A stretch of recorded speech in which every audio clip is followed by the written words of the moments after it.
Class 9, Unit 1. The chapter, Debts of Gratitude. The author, Selma Lagerlöf. A few days ago, I was sitting in the train bound for Stockholm. It was early evening. There was little light in my compartment and none at all outside. My fellow passengers were dozing, and I was very quiet, listening to the rattling of the train. And then I began to think of all the other times I had come up to Stockholm. It had usually been to do something difficult, such as to pass examinations, and now I was coming to receive the prize in literature. That, too, I thought would be difficult. Deep within me, however, was a wondrous joy at receiving this prize. I tried to dispel my anxiety by thinking of those who would rejoice at my good fortune. There were my good friends, my brothers and sisters, and first and foremost, my old mother, who, sitting back home, was happy to have lived to see this day. But then I thought of my father, and felt a deep sorrow that he was no longer alive. I could not go and tell him that I had been awarded the Nobel Prize. I knew that no one would have been happier than he to hear this. Yes, it was a deep sorrow to me that I could not tell him. All rustle and bustle ceased, and the sound of the wheels became a soothing, peaceful melody. The coaches no longer seemed to run on rails and sleepers, but to glide into space. I sat there and thought how much I should like to see my old father again. So light and soundless was the movement of the train that I could hardly imagine I was on this earth. And so I began to daydream. Just think, if I were going to meet Father in paradise. I seemed to have heard of such things happening to other people. Why then not to myself? The train went gliding on, but it had a long way to go yet, and my thoughts raced ahead of it. Father will certainly be sitting in a rocking chair, on a veranda, with a garden full of sunshine, flowers, and birds in front of him. He will be reading, of course, but when he sees me, he will put down his book, push his spectacles high up on his forehead, and get up and walk toward me. He will say, "Good day, my daughter, I am very glad to see you." Or, "Why, you are here, and how are you, my child?" Just as he always used to do. He will settle again in his rocking chair, and only then begin to wonder why I have come to see him. "You are sure there is nothing amiss?" he will ask suddenly. "No, Father, all is well," I will reply.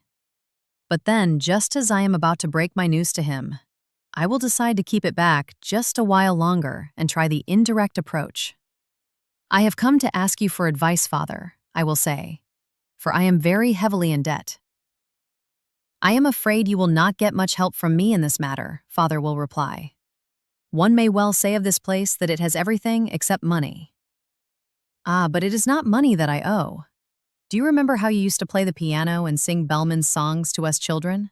And how you would let us read Tegner and Runeberg and Andersen?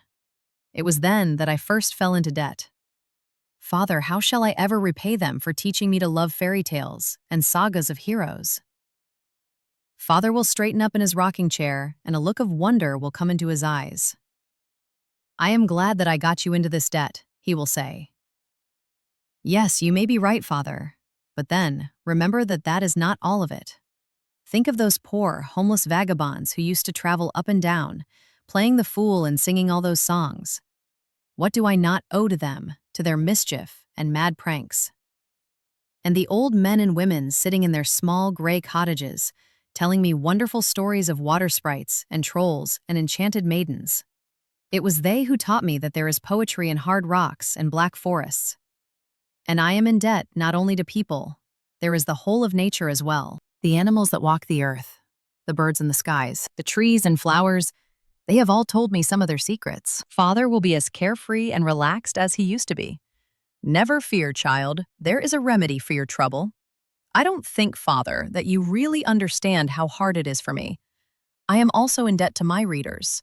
What would have become of me if no one had wanted to read my books? And don't forget all those who have written of me. Think of all those in foreign lands who have worked for me. I owe them gratitude, Father, both for their praise and for their censure." "Yes, yes," Father will say, and I shall see him look a little less calm.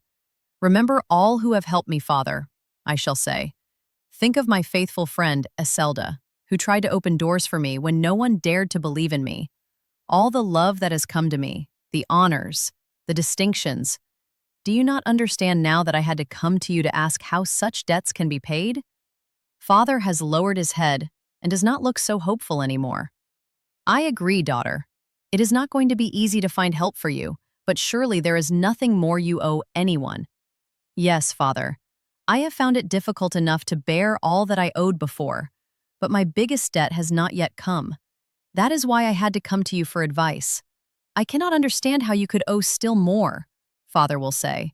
Oh, yes, I will reply. And then I will tell him all about this. I just cannot believe the academy. Father will say, but looking at me and seeing my face, he will know it is all true.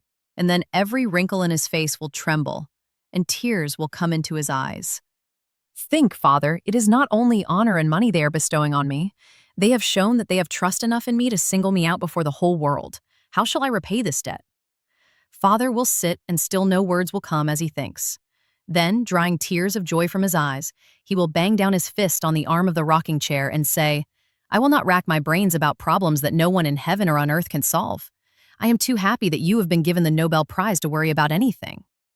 Your Majesties, your Royal Highnesses, ladies and gentlemen, having received no better answer than this to all my questions, it only remains to me to ask you to join me in the toast which I have the honor to propose to the Swedish Academy.